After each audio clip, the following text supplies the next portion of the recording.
Good afternoon, everyone. Am I audible to all of you? Yes, ma'am. Yes, madam. Okay. Yes, Yes, madam. Good Yes, afternoon. ma'am. Good afternoon. Good afternoon, ma'am. समझ गई मैं। ठीक है, आप सब Yes, सुन ma'am. पा Yes, रहे हैं? ma'am.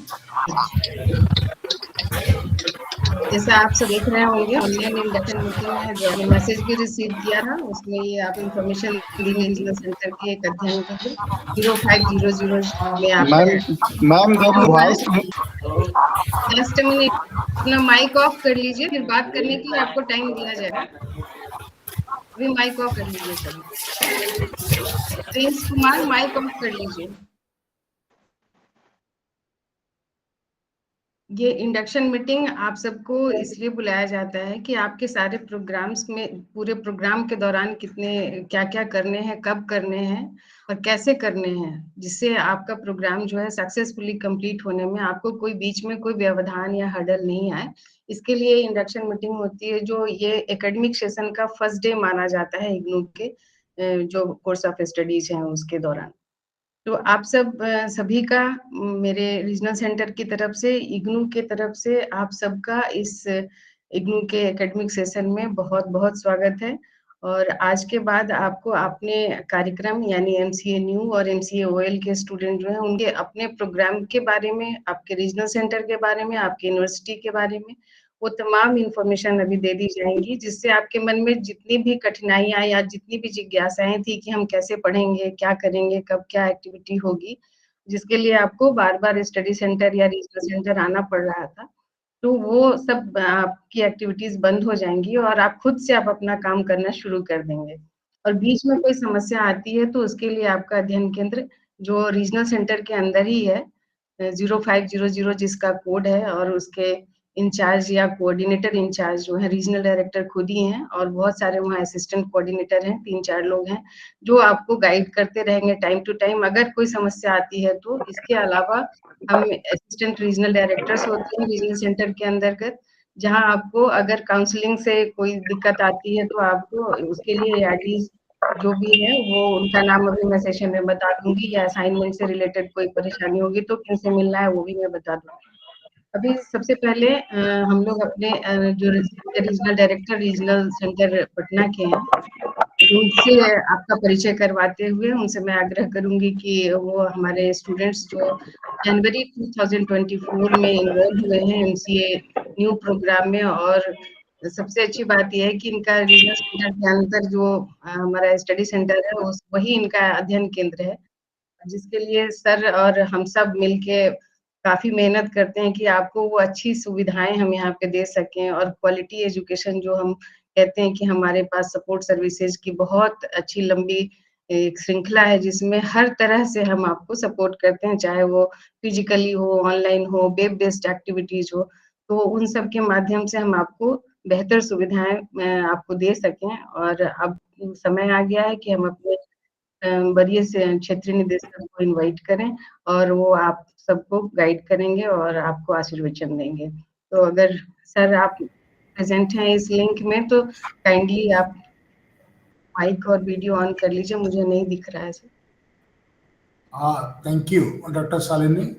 फर्स्ट ऑफ ऑल जितने यहाँ पे स्टूडेंट हैं जो उपस्थित है सभी को हम स्वागत करना चाहेंगे on behalf of the university.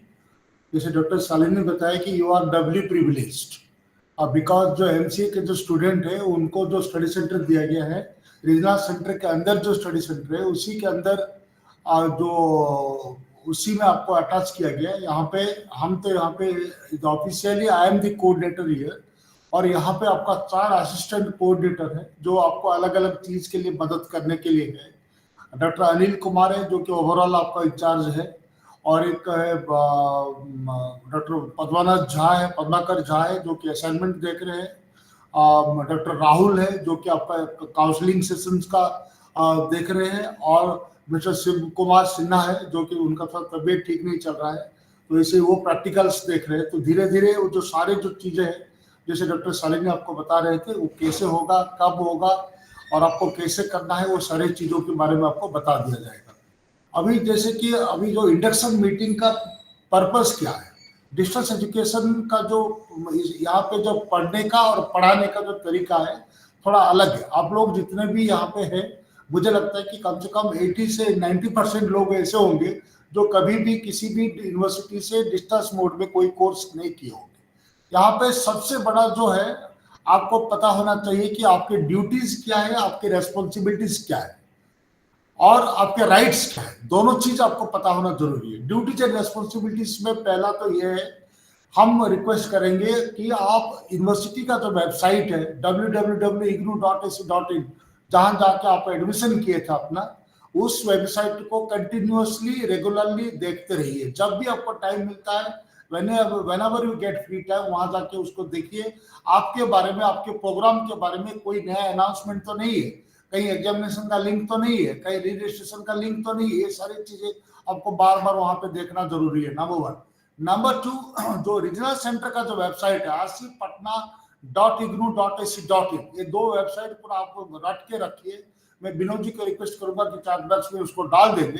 तो आप क्या करेंगे, ये जो आरसी पटना में क्या होगा, हर चीज के बारे में वहां पे बताया जाएगा। ऐसे तो you will be inform through email wherever possible, जैसे कि आपने देखा होगा भी क्लासेस के लिए आपको ईमेल जाएगा, और एसएमएस के माध्यम से आपको हर चीज के बारे में रीजनल सेंटर की तरफ से जो भी यहाँ पे हम ऑर्गेनाइज, जैसे कि इंडक्शन मीटिंग के लिए आपके पास मैसेज गया होगा, इसलिए आपको 150 लोग यहाँ पे आप लोग उपस्थित है यहाँ पे, which is a very heartening thing, क्योंकि अभी तक हम कभी 150 देखे नहीं थे इंडक्शन मीटिंग में। तो आप लोग आए यहाँ पे, दैट्स ए ग्रेट थिंग। ये हुआ। दूसरी बात क्या है कि मान लीजिए कि अभी आगे असाइनमेंट का डेट होगा, या आपका माने कोई एग्जामिनेशन का डेट होगा, कोई प्रैक्टिकल का होगा, कोई काउंसलिंग का होगा, whatever student support services that we organize on behalf of the regional center, on behalf of the study center, जैसे मैंने कहा आपको, you are doubly advantaged because क्योंकि रीजनल सेंटर के अंदर स्टडी सेंटर, तो यहाँ पे जो मेरे हमारे निगरानी में प्लस मेरे जो 4 ऑफिसर है, मेरा जो एक डिप्यूटी रजिस्ट्रार है, 3 असिस्टेंट डायरेक्टर, सबके निगरानी में हर चीज हो रहा है यहाँ पे, सो दैट कि आप कभी भी आते भी है तो उनको मैंने कोई भी प्रॉब्लम के लिए किसी के साथ आप मुलाकात कर सकते हैं और अपना प्रॉब्लम जो है वो दूर कर सकते हैं। दूसरी बात जो हम कहना चाहेंगे, ये हुआ आपका जो राइट्स के बारे में, सॉरी रेस्पॉन्सिबिलिटी के बारे में हम बात करें। दूसरी बात क्या है, you are all adult learners. आप कभी भी आके कहीं पे भी शिकायत ये ना करिए कि हमें पता नहीं चलता है, हमें पता नहीं चलता कि क्या हो रहा है, हमें ईमेल आईडी पता नहीं है। ईमेल आईडी इसलिए पता नहीं, आप कभी कोशिश नहीं किए होंगे। आप जब वेबसाइट, जैसे मैंने बताया आपको, आरसी पटना का वेबसाइट में जाएंगे तो हर चीज वहां पे लिखा गया है, कौन सी चीज के लिए किसको कांटेक्ट करना है और कब क्या, माने कौन से स्टडी सेंटर का कांटेक्ट नंबर क्या है, वो सारी चीज उसमें डिटेल्स दिया गया है। कोई चीज दिक्कत हो तो आपका आरसी पटना का जो ईमेल आईडी है उसको नोट करके रखिए, that is directly accessible to the regional director. कोई भी आपको कहीं पे भी दिक्कत आता है तो आप काइंडली आरसी पटना @ignu.ac.in, अभी देखिए चैट बॉक्स में विनोद जी डाले, उसको काइंडली आप याद करके रखिए। कभी भी कोई भी चीज की जरूरत हो, मान लीजिए कि किसी भी कारण की वजह से कनेक्ट नहीं हो पा रहे, तो आरसी पटना जो है, इसमें आप अपना जो क्वेरी है, आपका जो ग्रीवांस है, आपका जो प्रॉब्लम है, यहाँ पे आप दीजिए ईमेल करके। Since you are all MCA students, इसके साथ आप एक्वाइंटेड है, तो हम चाहेंगे कि उसको आप यूज करिए, सो दैट कि डायरेक्टली रीजनल डायरेक्टर खुद देखता है और there is not a single email that is left unattended. जो ईमेल आता है इमीडिएटली हम जो ऑफिसर कंसर्न उनके पास उसको फॉरवर्ड कर देते हैं, सो दैट कि यू गेट द एडवांटेज। अभी जैसे कि और एक चीज जो है, कोरोना के बाद आप लोग तो एमसीए के स्टूडेंट है, आपको हम क्या बताएंगे, धीरे धीरे जो ऑनलाइन प्लेटफॉर्म में activities are going to increase. तो इसीलिए आप लोगों को ऑनलाइन प्लेटफॉर्म का जो एटिकेट्स है, ऑनलाइन प्लेटफॉर्म में जो रिक्वायरमेंट्स है, उस सब के बारे में भी आपको जानना जरूरी है। जैसे कि अभी डॉक्टर शालिनी जो बता रहे थे, कुछ लोग अपना वीडियो माइक्रोफोन ऑन करके रखे थे, somebody was speaking at that time, तो उसमें क्या होता है कि you interrupt the person who is speaking। जो बंदा, जो जेंटलमैन या लेडी जो बोल रहे हैं, तो उनकी बात जब आप काटते हो बीच में, आप खुद की बात जब बताना चाहते हो, कोई आप हैंड रेज करते हो, तो उसमें क्या होता है, प्रॉब्लम होता है। हैंड रेज तो आपको तो करेंगे, आपको बुलाया जाएगा, आप ही के लिए ऑर्गेनाइज किया गया मीटिंग, हर चीज के बारे में इन डिटेल आपको बताया जाएगा।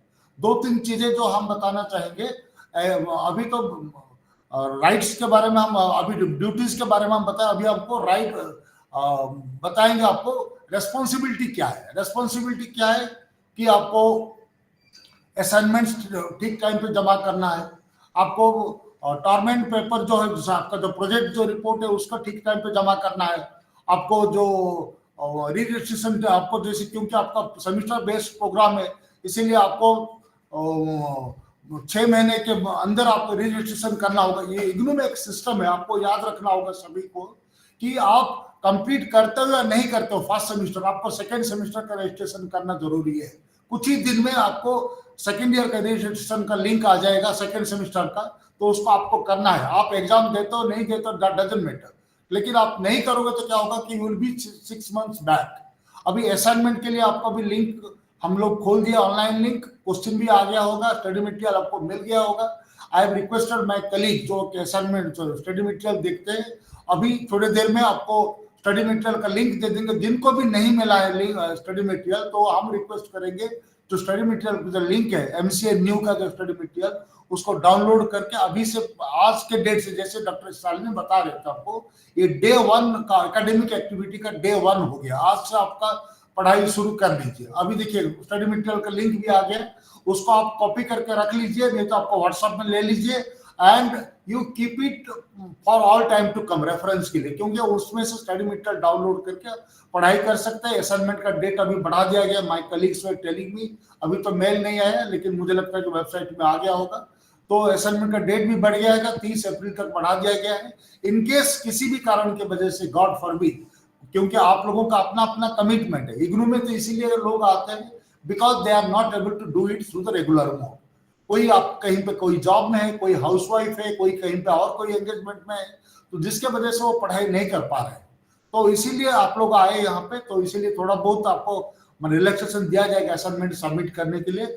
और एक चीज हम रिक्वेस्ट करना चाहेंगे असाइनमेंट में जो हम देखते हैं, most of the time it so happens that जो स्टूडेंट्स क्या करते हैं, पूरा कॉपी पेस्ट करते हैं, जो स्टडी मटेरियल से पूरा कॉपी करके पेस्ट कर देते हैं। ऐसे कभी भी मत करिए, क्योंकि असाइनमेंट जो है दैट हैज ए पर्पस, आपको एग्जाम के लिए तैयारी करने के लिए वो मदद करता है।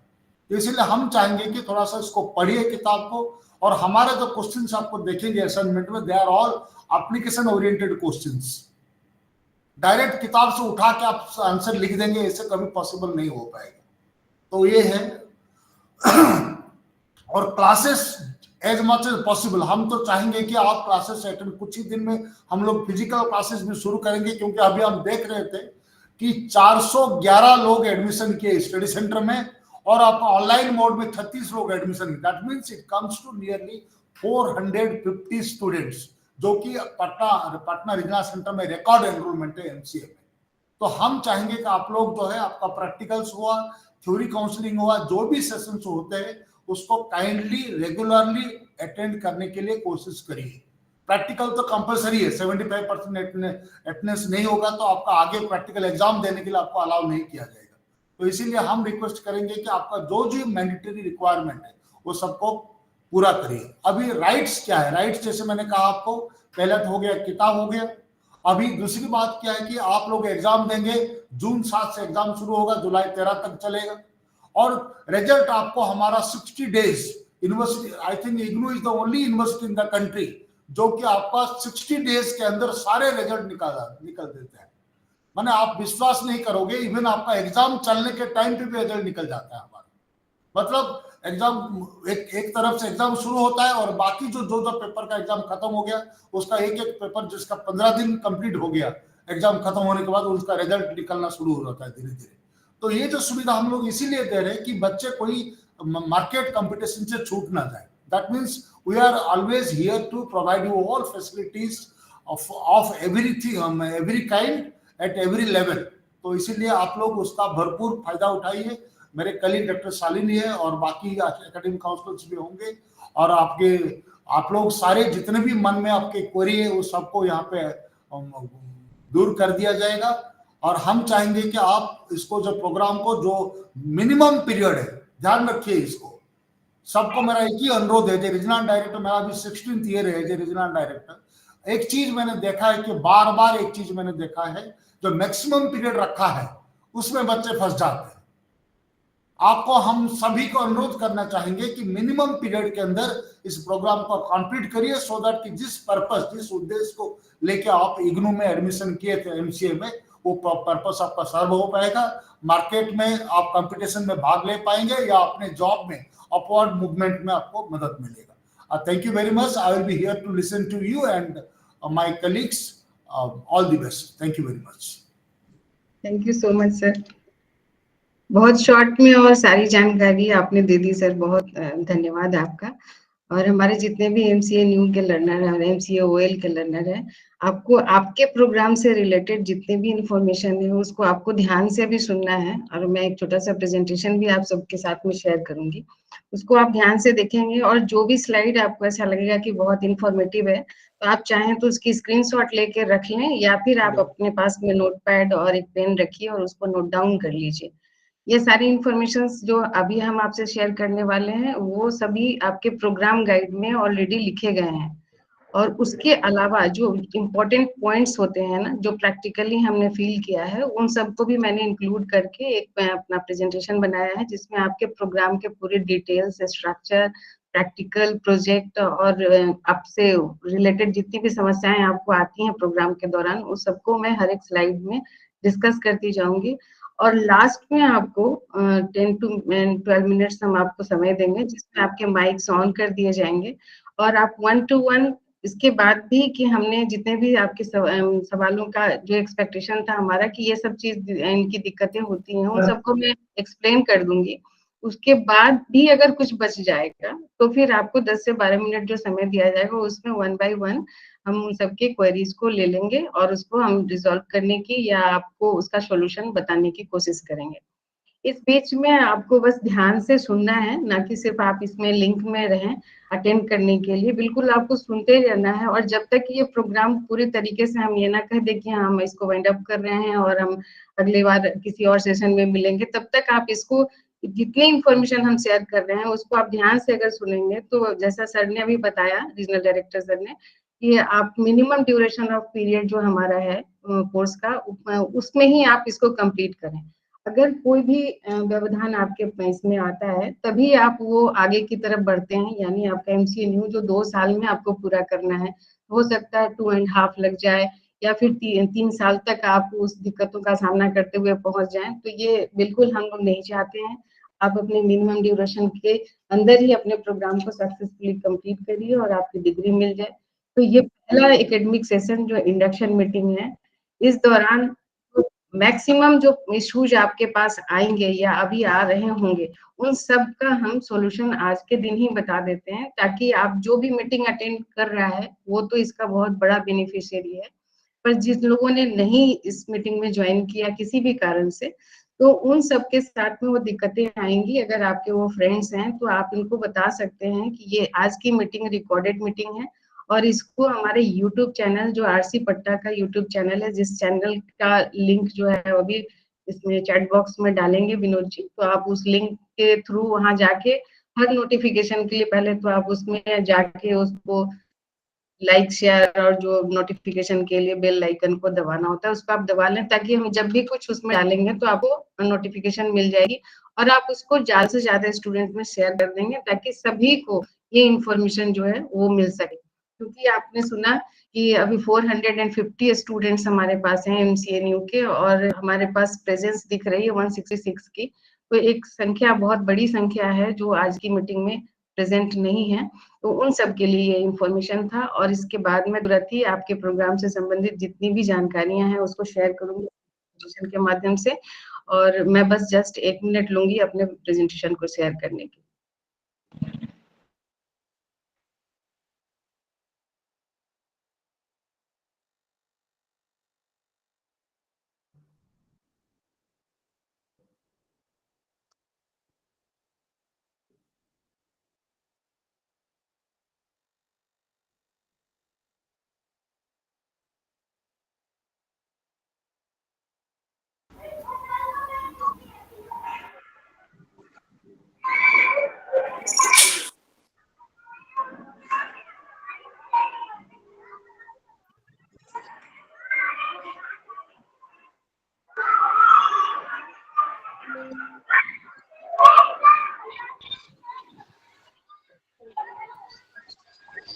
आप सबके स्क्रीन पे कोई स्लाइड दिख रही है क्या?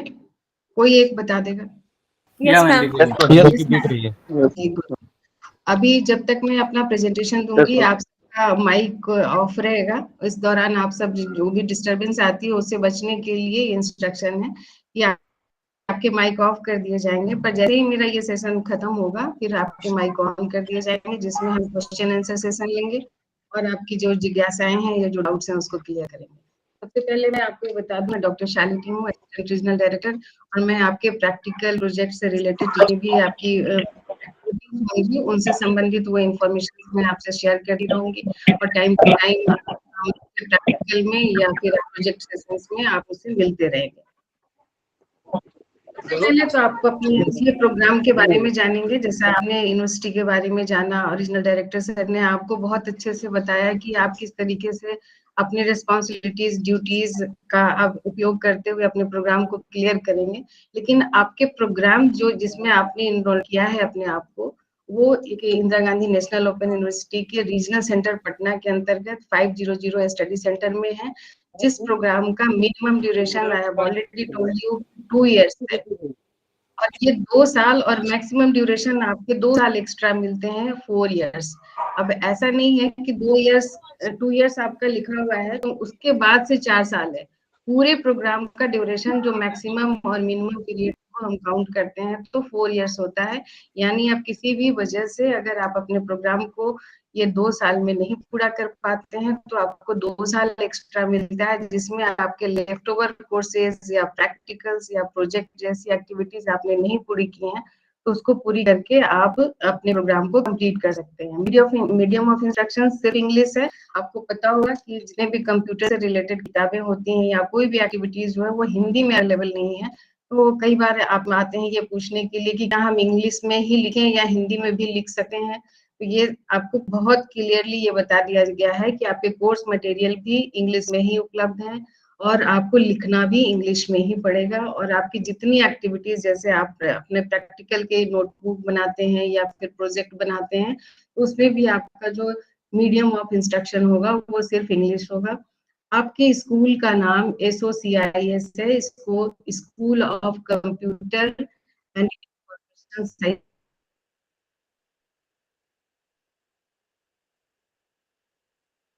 साइंसेस के नाम से जानते हैं।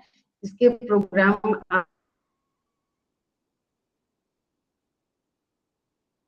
आपके प्रोग्राम के डायरेक्टर ये सारी इंफॉर्मेशन जितनी भी है वो आपके प्रोग्राम गाइड में या आपके पास जो किताबें पहुंची हैं या पहुंच रही होंगी उसमें मेंशन किया होता है। अगर आपको आपके प्रोग्राम से रिलेटेड कोई भी दिक्कत ऐसी आती है जो हमसे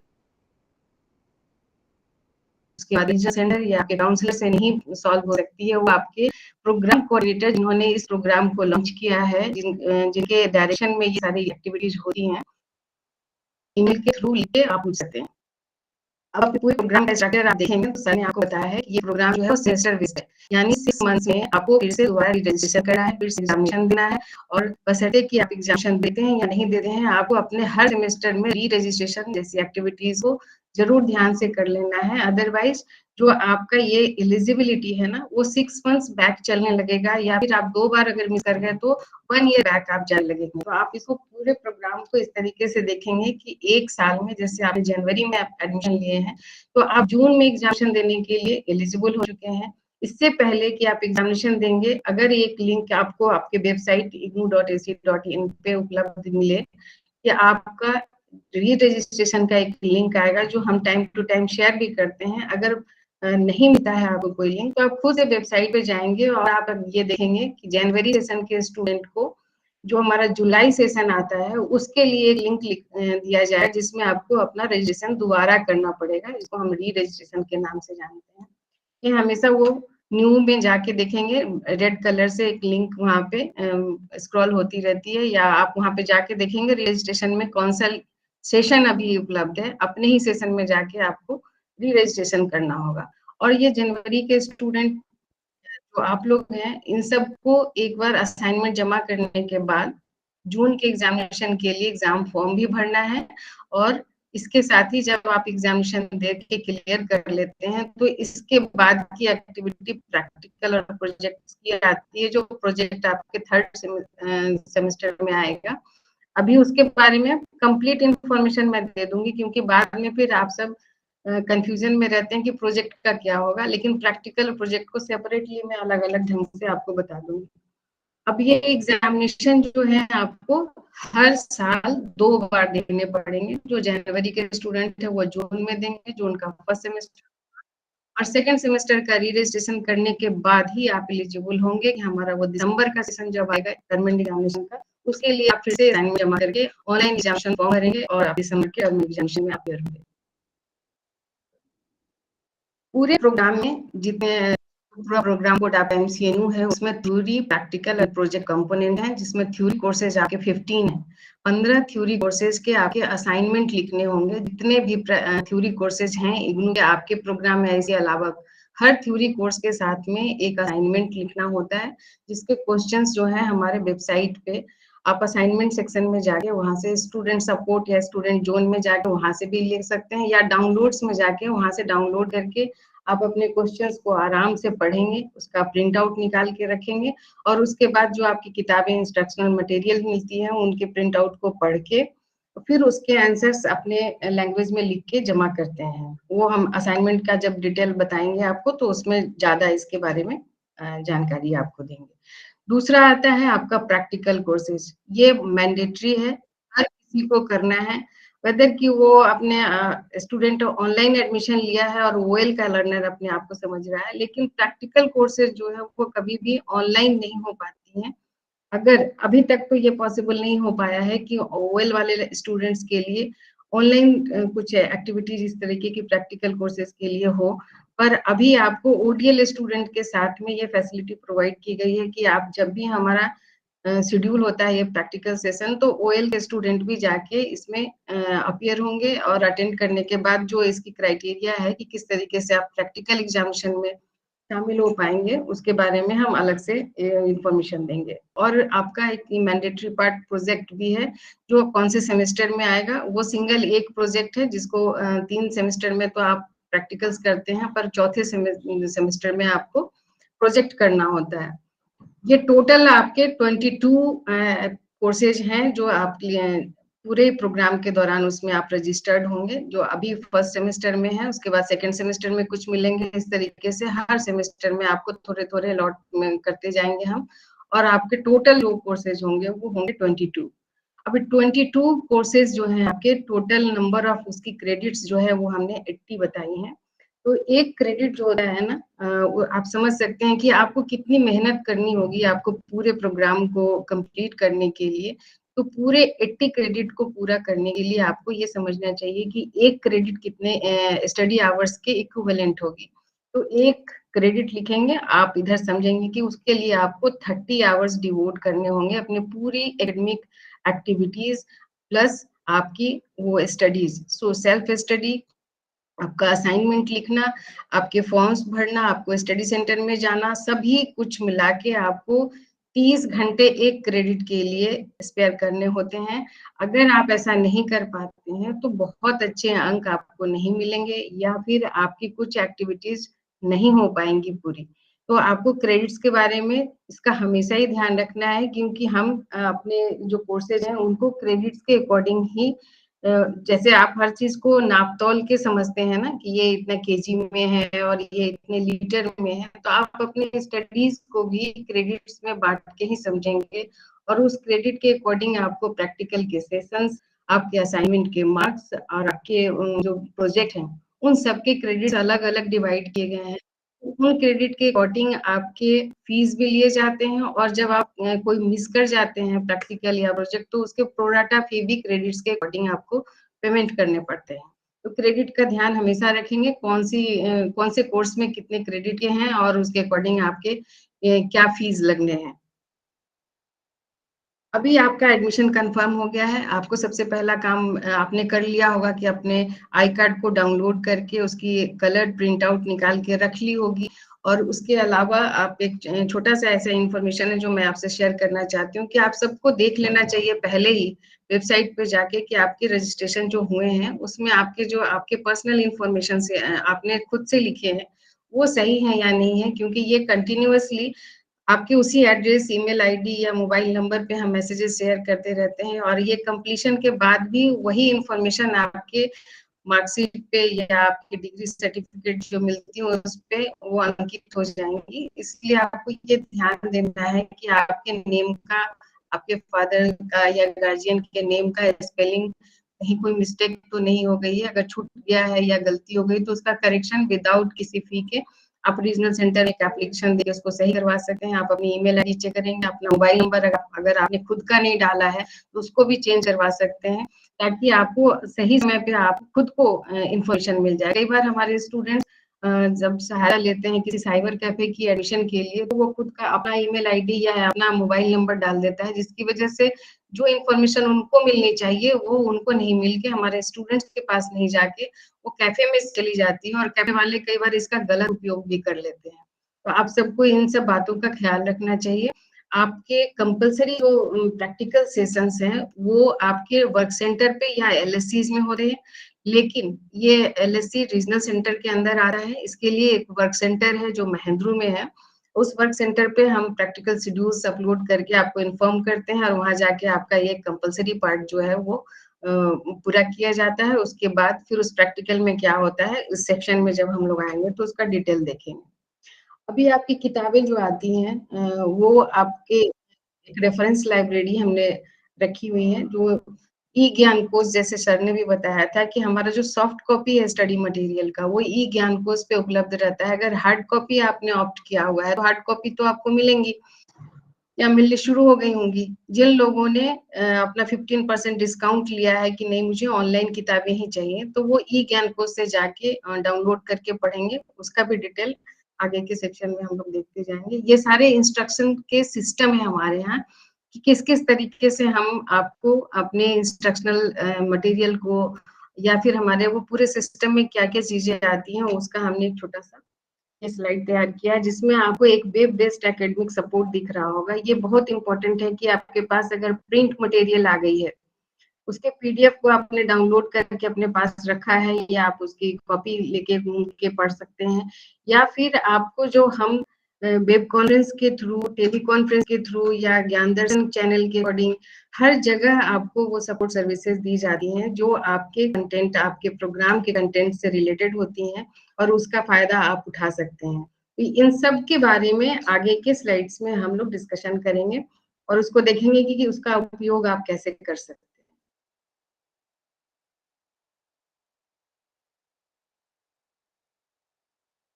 अब आती है वो सेल्फ इंस्ट्रक्शनल मटेरियल, जिसको हम लोग जो बुक के फॉर्म में जाती है वो बहुत सारे बुकलेट के फॉर्म में आपको मिलेंगे। जैसे टेक्स्ट बुक आपने पहले देखा होगा, बहुत सारे स्टूडेंट हमारे बीसी करके भी आए होंगे एमसीए में, तो उन सबको इन सब चीजों की जानकारी है। पर जो नए स्टूडेंट हैं उनको ये किताब मिल रही होगी तो उनको दिख रहा होगा कि वो पतली पतली किताबें हैं जिनको हम बुकलेट कहते हैं, और उस बुकलेट में बहुत सारे ब्लॉक्स होते हैं, और उन ब्लॉक्स को भी फिर यूनिट्स में डिवाइड किया जाता है। और ये पूरे यूनिट्स, एक ब्लॉक को कंप्लीट करने के लिए आपको पूरे यूनिट को पढ़ना पड़ेगा, और फिर पढ़ने के बाद ही आप असाइनमेंट के क्वेश्चंस उस कोर्स कोड के लिए जिनके ब्लॉक्स आपने पढ़े हैं आप उनको अपने लैंग्वेज में लिख पाएंगे, या फिर आप टर्मिनल एग्जामिनेशन के लिए तैयारी कर पाएंगे। ई ज्ञान कोश का ये यहाँ पे हमने लिंक शेयर किया हुआ है। आप देखेंगे ये डिजिटल रिपोजिटरी है जिसमें फ्री किताबें, चाहे वो आपने हार्ड कॉपी की है या ऑनलाइन आपने किया हुआ है, फिर भी आप जाके ई ज्ञान कोश पे जाएंगे और वहां से आप दोनों स्टडी मटेरियल अपने पास रखें, ताकि आप अगर किताब को अपने साथ कैरी नहीं कर रहे हैं, आपके बुकलेट्स घर में है, तो आप कहीं चाहे जहाँ कहीं भी आप फुर्सत के टाइम में हो, ट्रेन में बैठ के घंटों हम अपना समय बर्बाद करते हैं वीडियो या कुछ देखने में, तो उस समय का भी आप सदुपयोग कर सकते हैं। अपने टैब में या अपने मोबाइल में कहीं भी खोल के उसको पढ़ सकते हैं। इसके अलावा आप ई ज्ञान कोश पे अगर जाने की आदत डाल लेंगे तो आपको वहाँ पे जो आपसे, आपके प्रोग्राम से या आपके स्कूल से रिलेटेड जितने भी वीडियोस हैं वो वीडियोस भी डाले होते हैं। आप सेल्फ लर्निंग मटेरियल तो आप वहाँ से डाउनलोड करके पढ़ सकते हैं, देख सकते हैं, पर इसके अलावा बहुत अच्छे टीचर जो जिन लोगों ने इन किताबों को लिखा है या जो इस प्रोग्राम को लॉन्च किए हैं, उनके वीडियोस डाले गए हैं। लेक्चर वीडियोस जो हैं वो आप बहुत अच्छी क्वालिटी की वीडियोस होती हैं जो वहाँ पे आपको मिल जाएंगी, और उसको आप वहाँ पे क्लिक करके जो आपको नहीं समझ में आ रहा है या फिर आप चाहते हैं कि पूरी किताब जो है उसको ना पढ़ के हम सिर्फ वीडियो से ही अध्ययन कर सकें, तो वो भी आप कर सकें।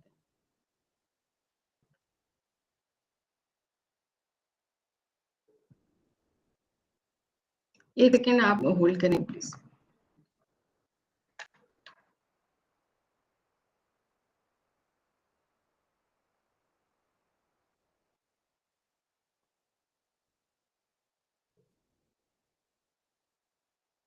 आप कॉल करें।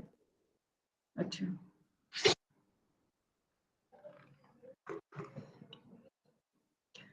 अभी ये वीडियो के अलावा आप वहाँ पे YouTube चैनल पे जो वीडियो रखी गई हैं वो आर्काइव्ड वीडियोस की लिस्ट भी ज्ञान कोश पे डाले गए हैं। आप अगर वहाँ जाना चाहते हैं तो ये लिंक या स्क्रीनशॉट आप ले लें। डायरेक्ट आपको ई ज्ञान कोश होम पेज पे जाना है, तो egyankosh.ac.in करेंगे तो आप वहाँ जाने के बाद अलग अलग सेक्शंस में जाके क्लिक करेंगे तो वहाँ तक पहुँच पाएंगे।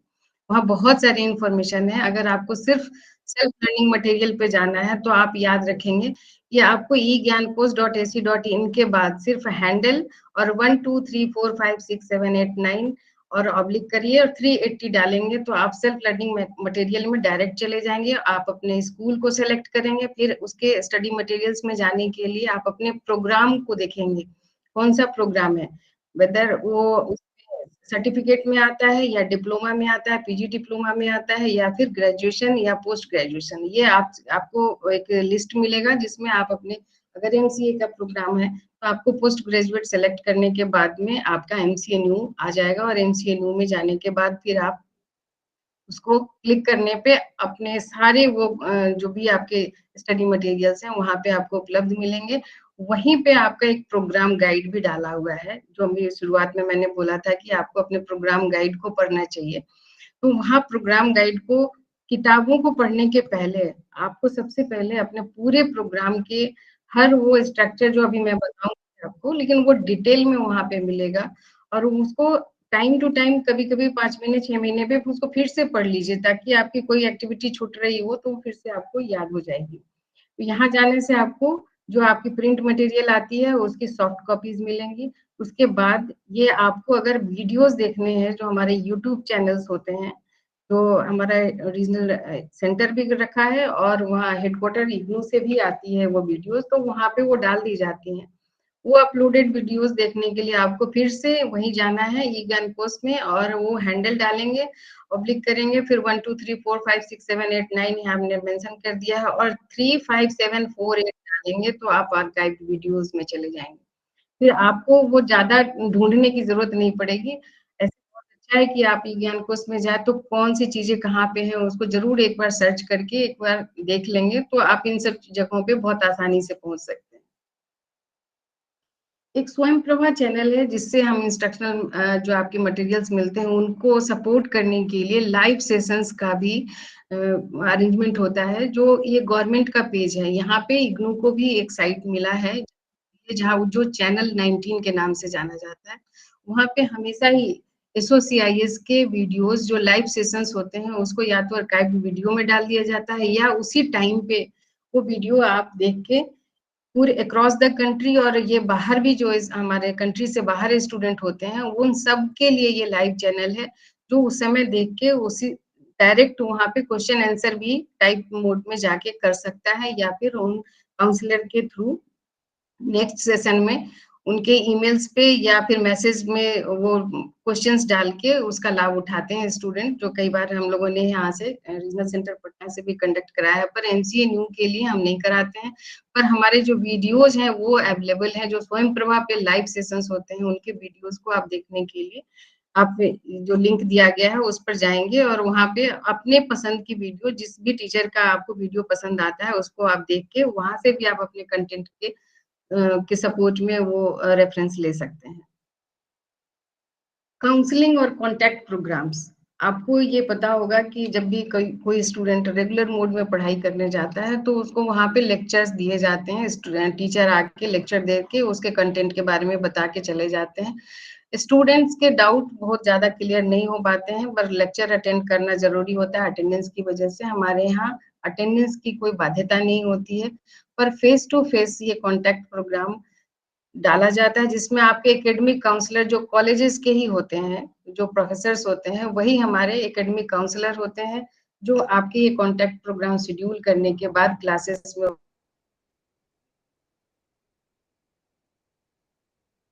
उपस्थित तरीके से नहीं कर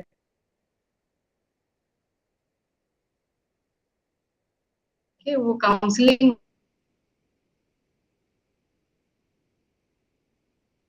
होती है,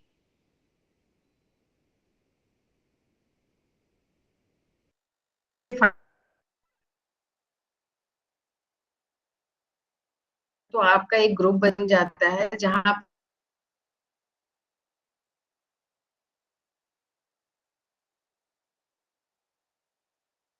ढूंढ लेते हैं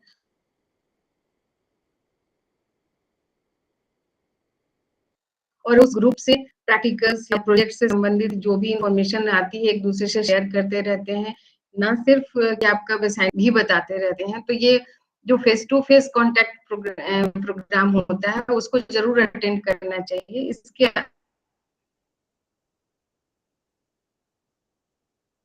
अलावा ऑनलाइन सेशंस भी काउंसलिंग के आपको मिल सकते हैं, जिसके लिए इंफॉर्मेशन रीजनल सेंटर या आपके एलएससी में जाके भी आप काउंसलिंग सेशंस अटेंड करेंगे, जिससे आप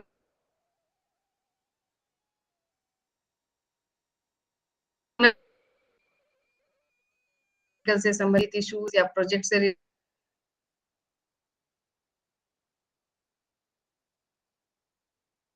रिलेटेड इश्यूज सॉल्व हो जाएंगे,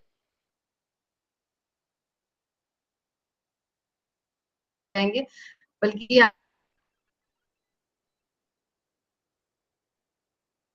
आप अपने पूरे मिशन की उसमें भी आपको बहुत सहायता मिलेगी। एक सेकंड फिर आप होल्ड करिए। तो हो गई, अब हम प्रैक्टिकल सेशंस के बारे में ध्यान से सुनेंगे, क्योंकि ये बहुत ही मैंडेटरी पार्ट है आपका, और प्रैक्टिकल सेशन को बिना कंप्लीट किए आपके पूरे प्रोग्राम का अटेंड नहीं कर रहे हैं तो कोई करेंगे और सीधे जाके एग्जामिनेशन में अपीयर हो जाएंगे और हमारे मार्क्स अपलोड कर दिए जाएंगे। ये बिल्कुल नहीं है।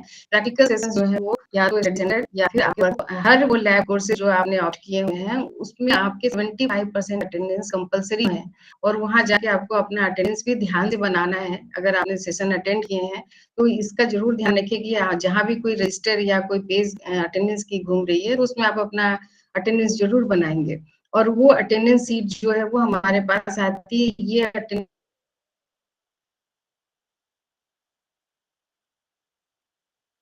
की रिक्वायरमेंट आपको एग्जामिनेशन फॉर्म भरने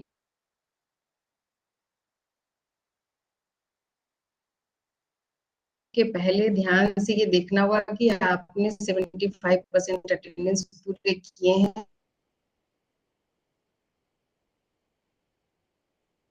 या नहीं किए हैं, क्योंकि एग्जाम फॉर्म जब आप ये दोनों चीजें देखी जाए, नहीं अटेंड किया है तो एग्जाम अटेंड कर लेते हैं तभी आप इसके लिए फॉर्म भरें। प्रैक्टिकल सेशन कई बार ऐसा होता है कि अगर 75% अटेंडेंस नहीं पूरा हुआ है तो समझ में नहीं आता है कि आगे क्या करेंगे। तो आपको करना ये है कि फिर से वो प्रैक्टिकल करनी पड़ेगी। 75% अटेंडेंस नहीं है तो फिर से अब जो नेक्स्ट सेशन आएगा, यानी आपके जूनियर बैच जो आएंगे उनके साथ जो शेड्यूल अपलोड किया जाएगा वो परमिशन लेके आप वहां जाके अपना वो प्रैक्टिकल पूरा करेंगे, फिर उसका आप एग्जामिनेशन देंगे। कई बार ऐसा होता है कि कई सारी चीजें इकट्ठे मिलने के बाद ही वो कोर्स कंप्लीट होता है। जैसे कि आपका एक अटेंडेंस हो गया, दूसरा कि आप वो 75% जरूर कंप्लीट कर लेंगे, और उसके बाद जो प्रैक्टिकल सेशंस होते हैं उसमें रिकॉर्ड बनाने होते हैं, प्रैक्टिकल के रिकॉर्ड सबमिट करने होते हैं। तो वो सारी चीजें भी करते जाएंगे तभी आप एग्जामिनेशन के दिन में वो फाइल जमा करेंगे। प्लस जो क्वेश्चन आता है ऑनलाइन क्वेश्चन उसको आप वहां पे अटेंड करेंगे कंप्यूटर के माध्यम से, या फिर इन रिटन फॉर्म जो कॉपी या क्वेश्चन मिलते हैं उस पर लिखने के बाद उसके बाद फिर आपका वो वाइवा उससे होता है। उस वाइवा के सभी के अलग अलग मार्क्स आपको मिलेंगे, तभी ये प्रैक्टिकल पूरा होता है। तो इतनी आसानी से जो स्टूडेंट ये कहते हैं कि हमने इग्नू इसलिए ऑप्ट किया है कि हम मुझे आना नहीं पड़े, तो उनके लिए ये इन्फॉर्मेशन है कि आप पहले ही देख लें कि आपको प्रैक्टिकल हर हालत में करना है। आप 2 साल के अंदर करें या 4 साल जो हमारा मैक्सिमम ड्यूरेशन है, उसको किसी तरीके से आप मैनेज कर लें। अगर आप वर्किंग हैं, तो आपके लिए कोई ऐसा कोई प्रोविज़न नहीं है कि कोई वर्किंग है या कोई बीमार पड़ गया तो उसके लिए कुछ अलग से ऑप्शन दिया जाता है। अब अगर आप वर्क सेंटर पे जाते हैं तो एक कंप्यूटर पे 2 स्टूडेंट बैठ के प्रैक्टिकल करते हैं, जो हमारा मैनुअल बताता है कि जो भी हमारा सेंटर है वो 2 स्टूडेंट को एक साथ मिलके प्रैक्टिकल करने के लिए उसमें देता है, जिसमें हो सकता है कि आप दोनों एक दूसरे को कोऑपरेट करके और जो कुछ भी आप जानते हैं एक दूसरे से शेयर करके बहुत आसानी से प्रैक्टिकल मैनुअल को अगर आप पढ़ के आते हैं तो बहुत ज्यादा समय नहीं लगता है और बहुत अच्छे से आप प्रैक्टिकल कर लेते हैं। अब आपके कितने प्रैक्टिकल सेशंस होंगे? फर्स्ट सेमेस्टर में अभी आपने अपना एडमिशन लिया है, तो 2-2 क्रेडिट के 2-2 क्रेडिट यानी 1 क्रेडिट 30-30 आपके घंटे होंगे, तो 2 क्रेडिट के 60 घंटे हुए जो प्रैक्टिकल के लिए आपको डिवोट करने हैं, जिसमें आप एमसीएसएल 216 और 217 जो फर्स्ट सेमेस्टर के दोनों प्रैक्टिकल हैं, वो दोनों प्रैक्टिकल आप जाके 20-20 सेशन आपको दिए जाएंगे, जिसमें आपको अपने 75% अटेंडेंस पूरे करने हैं। इसके बाद जब आप सेकंड सेमेस्टर में जाएंगे तो आपके 222, 223 होंगे, फिर वो एमसीएसएल 2-8 थर्ड सेमेस्टर में होगा, उसके बाद फिर 2-9 होगा। इस तीनों सेमेस्टर में प्रैक्टिकल सेशन होंगे, पर जो आपका चौथा सेमेस्टर आएगा उसमें सिर्फ प्रोजेक्ट हैं, उसमें प्रैक्टिकल्स नहीं होते हैं। ये प्रोजेक्ट आपके 12 क्रेडिट के हैं। इसके लिए आपको 8 घंटे की काउंसलिंग हम दे सकते हैं।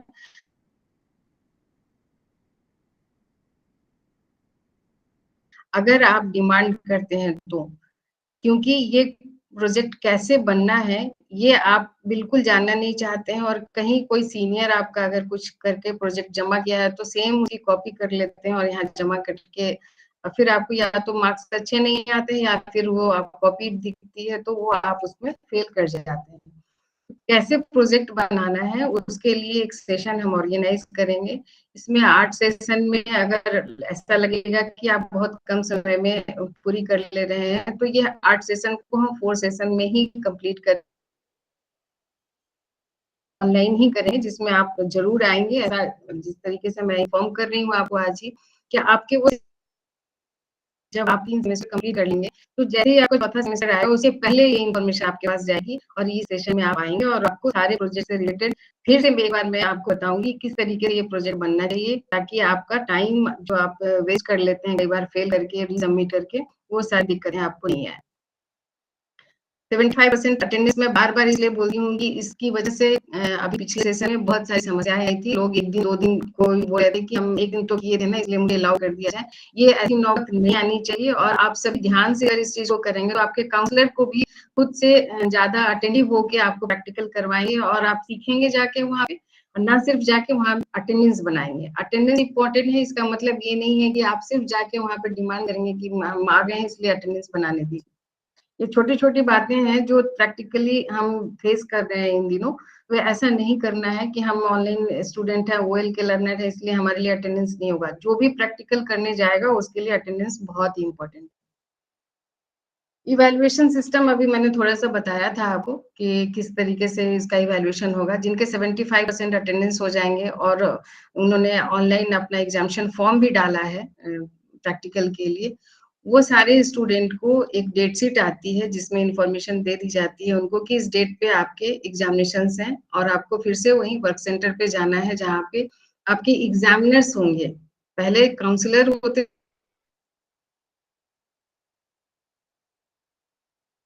थे जो आपको प्रैक्टिकल कराते थे। अब ये एग्जामिनर आपको सब जो क्वेश्चन पेपर आता है यूनिवर्सिटी से वो आपको डिस्ट्रीब्यूट कर देते हैं। जो क्वेश्चन उसमें लिखने का होता है उसके लिए कॉपियां मिलती हैं और आप उसको कॉपी पे लिखते हैं। आपके प्रैक्टिकल फाइल्स जमा हो जाते हैं। उसके बाद आपके एग्जामिनर एक एक्सटर्नल और एक इंटरनल एग्जामिनर जो है आपका वाइवा करते हैं और उस तीनों चारों जो भी आइटम्स आपने डाले हैं ना, आपके अटेंडेंस का मार्क्स मिलेगा, आपकी फाइल पे मिलेगा, फिर आपने जो एग्जामिनेशन में लिखा है कॉपी उस पर मिलेगा और जो एक्टिविटी आपको कंप्यूटर पे करके दिखानी है वो सब कुछ 4 इस तरीके से आपके अलग-अलग सेपरेट इवैल्यूएशन होंगे, जिसके बाद उस चारों में आपको 40% कम से कम मार्क्स होने चाहिए ताकि आप उस प्रैक्टिकल कोर्स को सक्सेसफुली कंप्लीट कर सकें।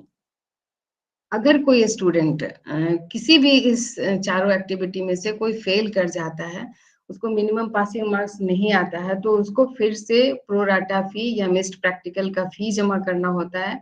उसके बाद दोबारा से उनको फिर वो प्रैक्टिकल के सारे वो जो कंपोनेंट है वो सभी करने पड़ते हैं। अब जब आप थर्ड सेमेस्टर तक सारे प्रैक्टिकल्स कर लेंगे तो चौथी जो एक्टिविटी है वो है आपकी प्रोजेक्ट की। अब ये प्रोजेक्ट कैसे बनता है और इसके लिए बहुत थोड़ा सा हम बताना चाहेंगे क्योंकि इतना आगे का इंफॉर्मेशन शायद आप तब तक भूल जाएंगे, लेकिन दिमाग में ये बात रहनी चाहिए कि थर्ड सेमेस्टर में ही आपको अपना प्रपोजल बनाना शुरू कर देना है।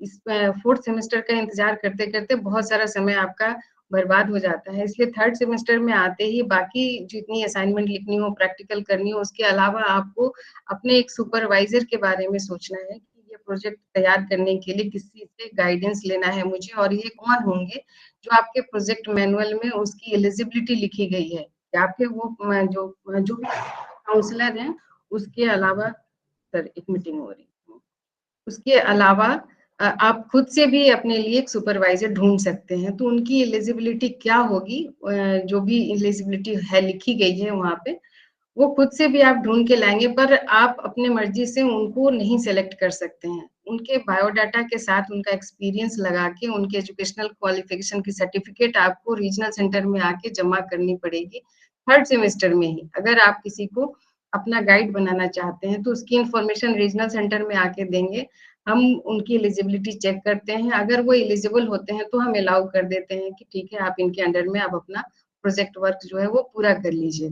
अगर उसमें कोई कंफ्यूजन होता है इन सब चीजों से बचने के लिए कि जो आप जब आप सिनॉप्सिस जमा करते हैं उसके इवैल्यूएशन में वो रिजेक्ट हो जाता है, इसके लिए मैं ये जानकारी आपको पहले ही देना चाहती हूँ कि आप थर्ड सेमेस्टर में पहले अपना सुपरवाइजर अलॉट करवा लें और उनके कांटेक्ट में रह के और फिर उन सिर्फ उसी सुपरवाइजर से जिससे हम आपको अलाउ करते हैं कि इनके अंडर में ही आप अपना प्रपोजल लिखेंगे या पूरा प्रोजेक्ट काम करेंगे, उनके अंदर में ही रहे, बीच में सिनॉप्सिस किसी और से और प्रोजेक्ट किसी और के अंडर में नहीं कर सकते हैं आप। इसलिए बिल्कुल सोच समझ के या तो आप हमसे मांगेंगे तो रीजनल सेंटर आपको अलॉट करेगा, अगर आप खुद से किसी ऐसे जो जिन्होंने एमसीए किया हुआ है या फिर एमए इन कंप्यूटर साइंस है या सिर्फ कंप्यूटर साइंस में होने चाहिए वो एलिजिबल जो आपके सुपरवाइजर होंगे, पर हर हालत में उनकी पूरी बायोडाटा और उनके सर्टिफिकेट्स उसके साथ में अटैच होने चाहिए, चाहे वो इग्नू के अप्रूव्ड एकेडमिक काउंसलर हो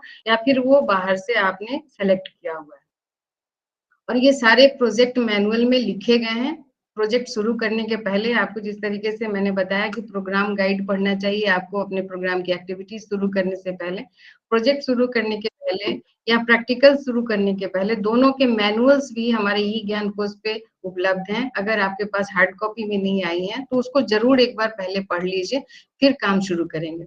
और ये जो आप जब जाते हैं प्रैक्टिकल करने के लिए तब भी आपको बहुत सारे अच्छे टीचर्स भी मिलेंगे। आप तब से ही ध्यान देना शुरू करें कि आप किसके अंडर में करना पसंद करेंगे। कोई ऐसा काउंसलर जो आपको अच्छे से गाइड कर सकता है तो आप वहां से भी सिलेक्ट कर सकते हैं। अगर प्रोजेक्ट आपका बनाना है तो सबसे पहले आपको सिनॉप्सिस बना के और रीजनल सेंटर में जमा करना होता है। अब ये सिनॉप्सिस क्या होता है वो जरूर प्रोजेक्ट मैनुअल में लिखा हुआ है, किस तरीके से इसको बना के और कहाँ जमा करना है वो भी लिखा हुआ है। फिर भी मैं एक बार आपको थोड़ा सा मतलब एक हिंट दे देती हूँ कि सिनॉप्सिस जो है आप कभी कभी 2-3 पेज में लिख के जमा कर देते हैं जो बिल्कुल गलत है।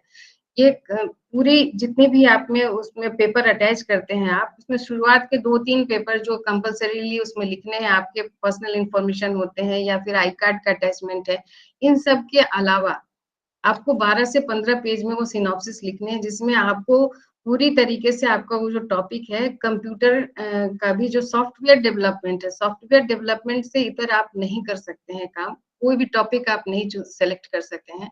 आपके सुपरवाइजर को इसका आइडिया होता है, अगर नहीं है तो आप दोनों एक दूसरे से डिस्कशन करने के बाद उस मैनुअल को पढ़ेंगे और जो टॉपिक सेलेक्ट करेंगे उस पर काम करना शुरू करेंगे।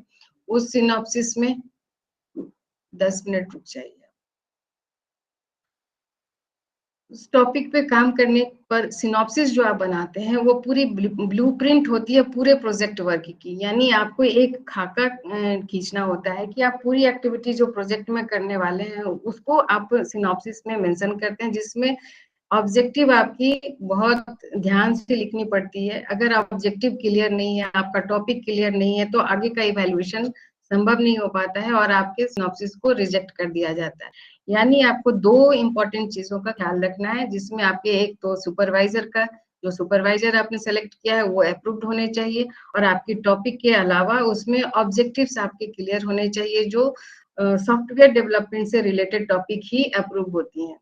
अगर किसी कारण से जब आप इवैल्यूएशन के लिए यहाँ जमा करते हैं, तो आप मैनुअल में आप जिस तरीके से उसको डालना है, मतलब पहला पेज क्या होगा, दूसरा क्या होगा, उसके ऑर्डर सही ढंग से लगाएंगे, और साथ में अपने जो कॉपी आपने बनाई है उसकी एक कॉपी अपने पास में सिनॉप्सिस की रिटर्न करेंगे, और दूसरी कॉपी जो है, जो साइंड होती है, स्टूडेंट का सिग्नेचर प्लस आपके सुपरवाइजर का सिग्नेचर, ये नहीं कि स्कैन सिग्नेचर हो, हाथ से सिग्नेचर किया हो, ओरिजिनल कॉपी उसके सिनॉप्सिस के साथ में अटैच करके, यहाँ पे जिस तरीके से आप असाइनमेंट जमा करते हैं, असाइनमेंट सिर्फ हैंड रिटन होती है, पर जो सिनॉप्सिस या प्रोजेक्ट है वो हमारा टाइप्ड होता है। टाइप करने के बाद हाथ से साइन करके फिर यहाँ पे आप जमा करेंगे।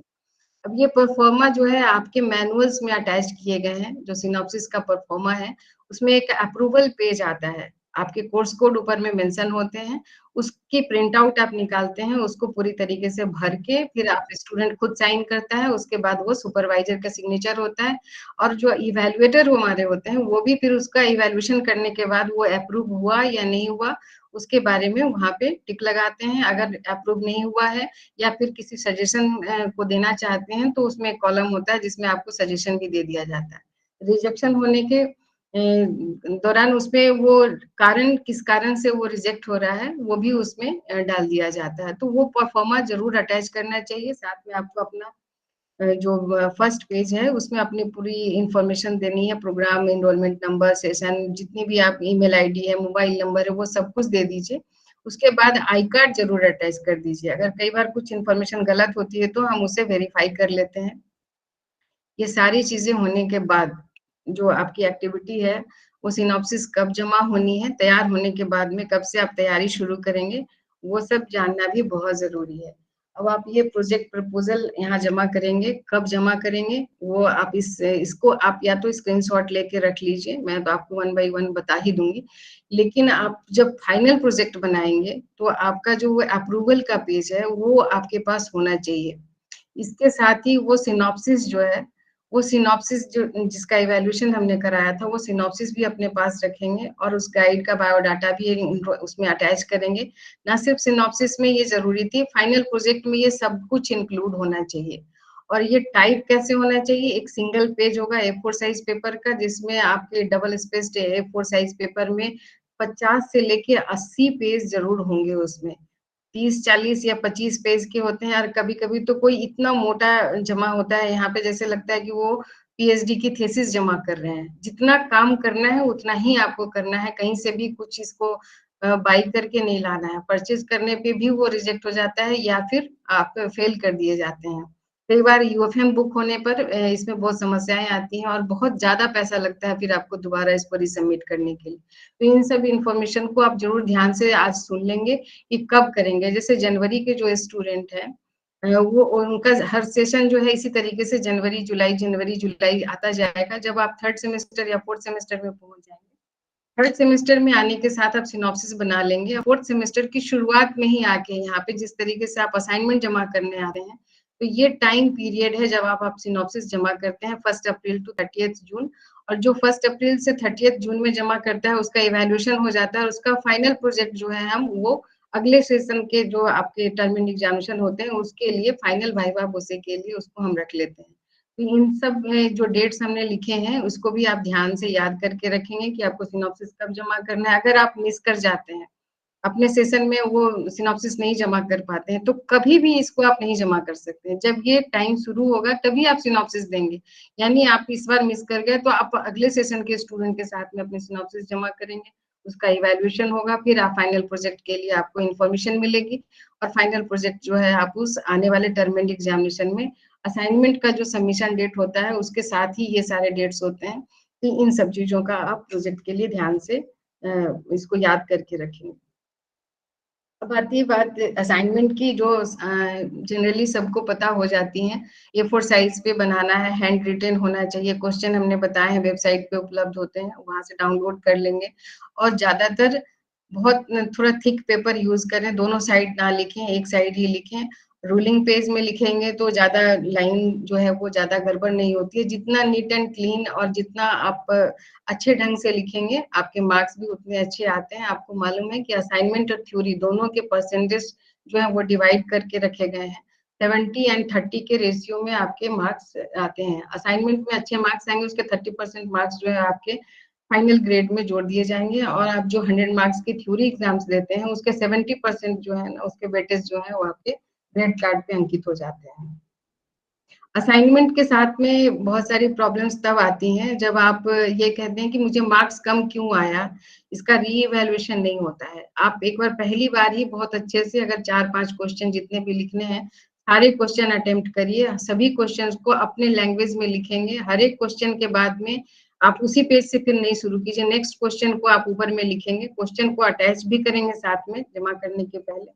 और एक फॉर्मेट जो दिया गया है प्रोग्राम गाइड में, उसके ऊपर में अपना सारा पर्सनल इंफॉर्मेशन डाल के आई कार्ड के साथ में अगर आप जमा करेंगे, तो फिर ये नौबत नहीं आएगी कि मार्क्स कम क्यों आए हैं या फिर इसको हमको दोबारा सबमिट करना है इसी सेशन में। एक बार जो मार्क्स चले आएंगे आपके, उतने ही रहेंगे, उसमें कोई इम्प्रूवमेंट नहीं होगा, कोई रीइवैल्यूएशन नहीं होगा। सबमिशन कब करना है वो टर्म के अकॉर्डिंग होता है। अगर आप जून टर्म एग्जामिनेशन के लिए असाइनमेंट सबमिट करेंगे तो आपको मार्च के फर्स्ट वीक से या फिर आपका जो भी डेट होता है वो अनाउंस हो जाता है। पर जनरली ये मार्च से लेके अप्रैल मई तक चलता है। अगर डेट एक्सटेंड होता है तो, नहीं तो अप्रैल के लास्ट तक ये जमा करने की कोशिश करनी चाहिए।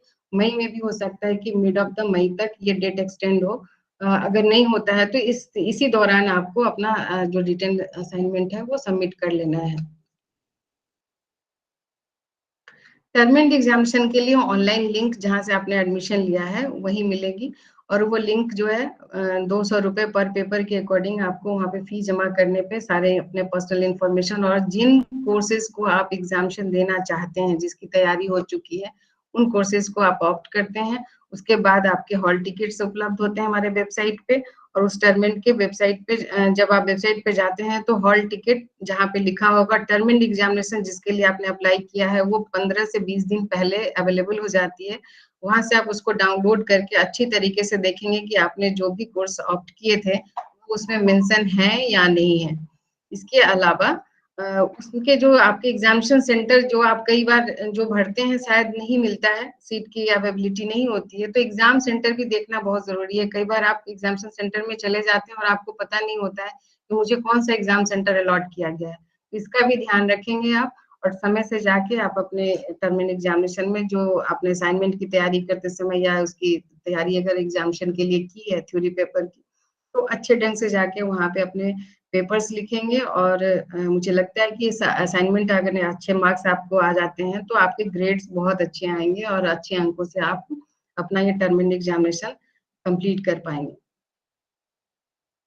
2 बार ये एग्जामिनेशन होगा। सेमेस्टर वालों के लिए तो ये बहुत इंपॉर्टेंट है जानना कि हर जून और दिसंबर में आप एग्जाम देते देते ही इसको पूरे 2 साल के अंदर में कंप्लीट कर पाएंगे। अगर एक बार भी मिस कर जाते हैं तो फिर आपके वो 6-6 महीने बैक सेशन चलते रहेंगे। तो इसका ध्यान जरूर रखना है कि री रजिस्ट्रेशन आप समय पे करेंगे और एग्जामिनेशन हर बार एग्जाम देते रहेंगे और आप अपने सारे कोर्सेज को कंप्लीट करते रहेंगे। इसके अलावा जो हमारे स्टूडेंट्स को जो बहुत इम्पोर्टेंट फैसिलिटीज जिसके तहत वो कहीं भी जाके पढ़ सकते हैं, उसको कोई बाधा नहीं मिलती है। इसमें सबसे पहले तो मैंने बता दिया था कि आपका एड्रेस सही होना चाहिए। जो किताबें आपको मिलेगी आपको उसी एड्रेस पे मिलेगी। किताबों से शुरू होने के बाद आपके मार्कशीट और आपके प्रोविजनल सर्टिफिकेट भी हैं, वो भी आपके उसी एड्रेस पे जाएंगे जो आपने एडमिशन के टाइम पे डाला था। इसलिए उसका करेक्शन बहुत जरूरी है और वो आप रीजनल सेंटर से करवा सकते हैं, एक ईमेल के थ्रू या फिर एप्लीकेशन लिख के आप रीजनल सेंटर में आएंगे और कंसर्न ऑफिसर जो है उसको चेंज करवा देते हैं। रीजनल सेंटर और स्टडी सेंटर भी आप चेंज कर सकते हैं। आपने आरसी पटना में एडमिशन लिया है, अगर आपका ट्रांसफर खुद का या आपके पेरेंट्स का हो जाता है तो आप जहाँ जाते हैं वहाँ के नजदीक के रीजनल सेंटर में आप अपना रीजनल सेंटर चेंज करवाएंगे। इसके लिए आपको उस रीजनल सेंटर से एनओसी लेना होता है, जिसको नो ऑब्जेक्शन सर्टिफिकेट बोलते हैं।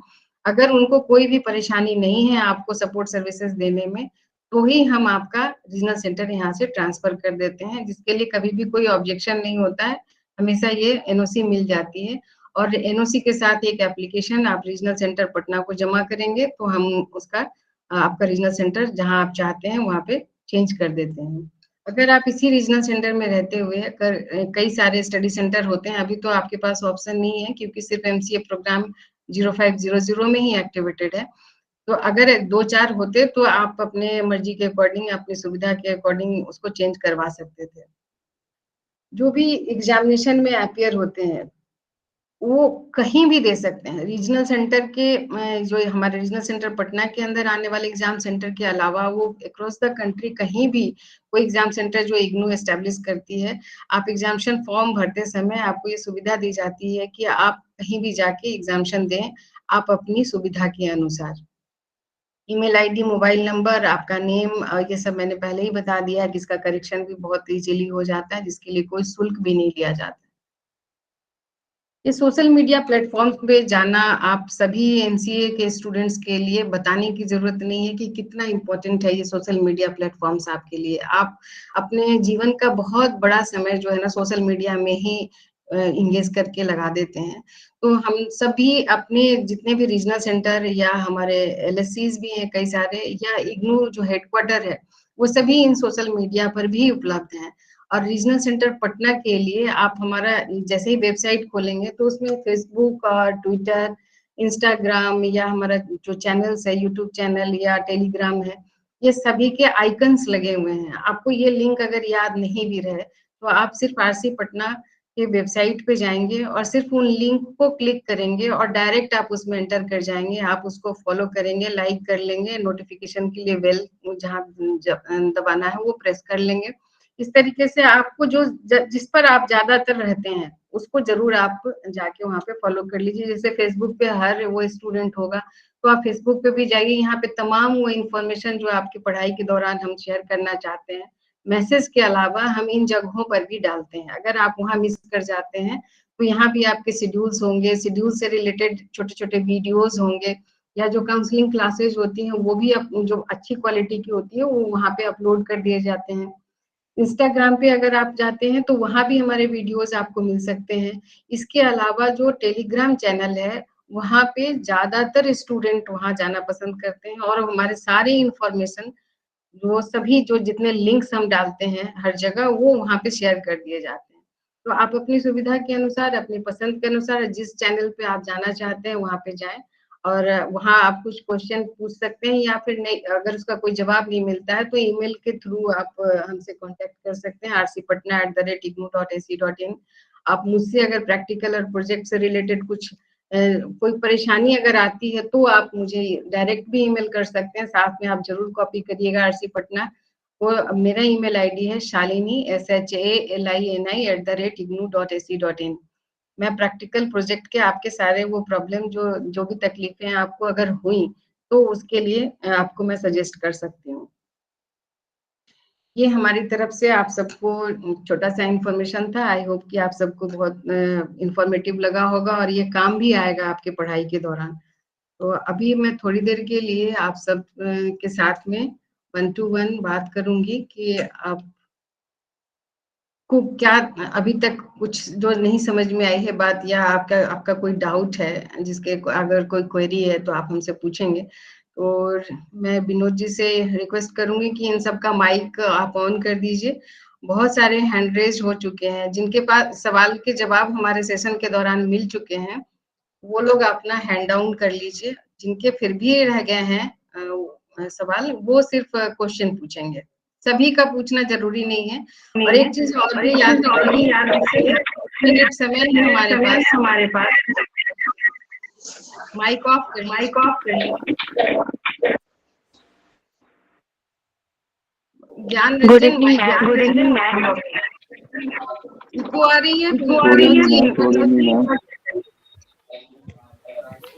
मैम किताब एक सेकंड पहले आवाज क्लियर हो जाए। विनोद जी आप सुन पा रहे हैं?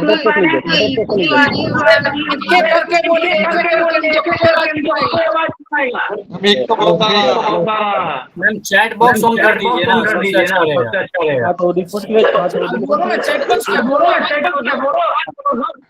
माइक ऑफ कर दीजिए, हेलो मैडम। ऐसा क्यों हो रहा है?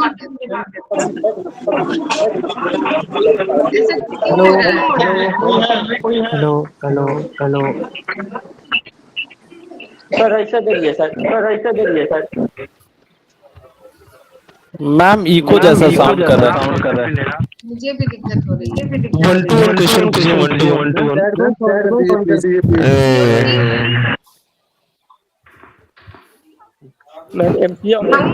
हेलो मैम, इको जो साउंड कर रहा है मैम।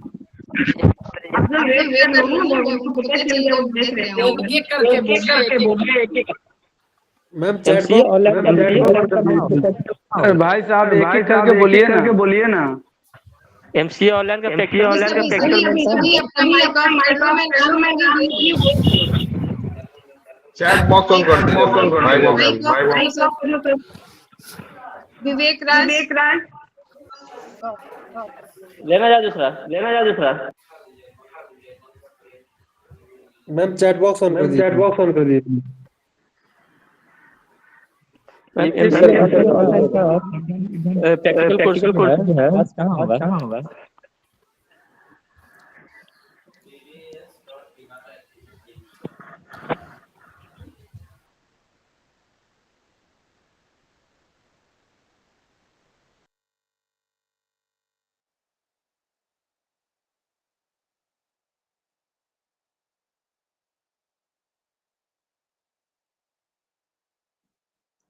अभी ये आपका जिसका भी नाम कॉल करेंगे ना विनोद कुमार जी, वही सिर्फ अपना माइक अपना ऑन करके बात कर सकेंगे, क्योंकि ये इको में कोई किसी को नहीं सुन पा रहा था। विनोद जी आप नाम कॉल आउट कीजिए। विवेक राज बोलिए। क्या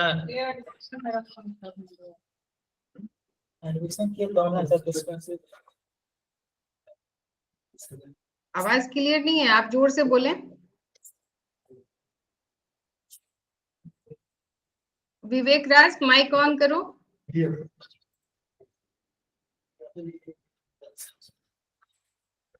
नेक्स्ट आप देखिए, विवेक को नहीं पूछना है कुछ। विवेक कुमार, छोड़ दीजिए उसको। विवेक कुमार है, विवेक राज अलग था। अच्छा, जल्दी जल्दी आओ भाई। विवेक कुमार कुछ बोलना है आपको?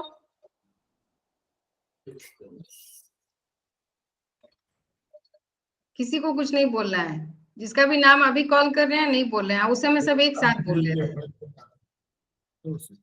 थोड़ी जल्दी जल्दी आगे बढ़िए, देखिए कौन जिसको बात करनी है वो कर लेगा। पंकज कुमार यादव बोलिए।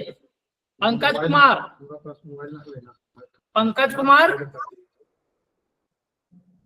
माइक ऑन कर दीजिए। माइक ऑन क्या हुआ है, बोल ही नहीं रहा है कोई। पंकज कुमार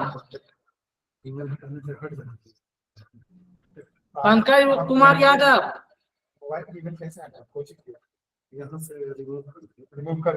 क्या हुआ भाई, एक बार माइक ऑन करिए तो सभी का, फिर हम लोग मीटिंग ही ऑफ कर देते हैं।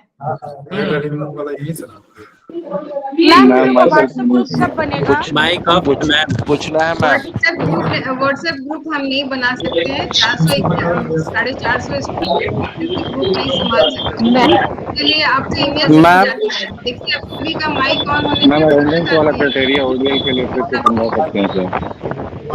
ओडीएल के बच्चों को ये अटेंडेंस मैंडेटरी है। मैम चैट बॉक्स ऑन कर दीजिए ना। चैट बॉक्स से पॉसिबल नहीं है इतना सारा सवाल लेना। मैम मटेरियल अभी तक नहीं मिला मुझे। प्लीज आप बोलिए क्या है? मैम ये कह रहा था कि मुझे अभी तक मटेरियल नहीं मिला मैम। मुझे भी मटेरियल नहीं मिला है। आप पहले भी ज्ञानपुर से डाउनलोड मेरा मैडम बुक नहीं मिला अभी तक। सही बात है, सभी के लिए इंफॉर्मेशन। बुक के लिए कोई कुछ नहीं पूछेगा, बुक जो है वो डायरेक्ट वहां से आता है एमपीडीडी से। जस्ट अ मिनट, पहले सुन तो लो। आपके मैम। लिए जो भी समस्या होगी आप रीजनल सेंटर में भी संपर्क करेंगे। कुछ दिनों के बाद आपके पास SMS जाता है जिसमें अगर किताब यहाँ आती है तो यहाँ से बुला के आपको दे दिया जाता है, नहीं तो आपके एड्रेस पे मिलना शुरू होगा। अभी तो आपका एडमिशन ही हुआ है ना। मैम ओडीएल के लिए अटेंडेंस का क्या क्राइटेरिया है, बता सकते हैं? तो उसका प्रैक्टिकल कोर्स कहाँ होगा, प्रैक्टिकल जो क्लास कहाँ होगा? प्रैक्टिकल महेंद्रू में होगा, महेंद्रू में वर्क सेंटर है। उसका जब भी हम शेड्यूल बनाते हैं उसमें एड्रेस डाल देते हैं। मैम वीकेंड में होगा मैम कि ऐसे मतलब नहीं, वो कंटिन्यूअस होता है। वीकेंड करने पे अगर कोर्स में एक कोर्स 20 सेशंस हमने बताए हैं अभी, 20 सेशन सारे कोर्स के कैसे हो सकते हैं? तो कंटिन्यूएशन में जब से शुरू होगा 20 दिन तक लगातार होगा। टाइमिंग क्या रहेगी मैम उसकी? टाइमिंग आप शेड्यूल में देखेंगे ना, शेड्यूल में जो भी टाइम रहेगा वो सुबह से शुरू होता है 8 मैम टेलीग्राम चैनल बता दीजिएगा एक बार। मैम व्हाट्सएप पे जोड़ दीजिए ना हम लोग को। वेबसाइट पे जाइए, वो सभी लिंक वहाँ पे उपलब्ध हैं जो हमने अभी आपको बताया। मैम